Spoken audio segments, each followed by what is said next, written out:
নমস্কার বন্ধুরা, আপনারা সবাই কেমন আছেন? নিশ্চয়ই ভালো। আমি আবার আজকে সানডে সকাল থেকে রান্না করে আপনাদের কাছে শেয়ার করতে চলে এলাম। কেমন লাগলো জানাবেন। প্লেন ভাত রান্না করেছি, তার সাথে আজকে ঢেঁড়স সিদ্ধ করেছি আর নিম বেগুন ভাজা,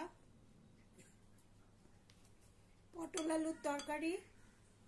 আর আমার কর্তা দু রকম মাছ এনেছে আজকে, যেমন বাটা মাছ ভাজা করেছি, আবার কাতলা মাছের ঝাল করেছি।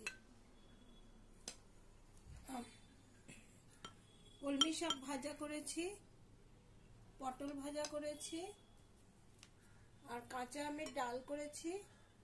আর সব খাওয়া শেষে খাওয়ার জন্য একটা স্যালাডের ডিশ রেডি করেছি। তাতে আছে শসা, টমেটো, পেঁয়াজ, কাঁচা লঙ্কা, আর সবশেষে দই রেখেছি, টক দই।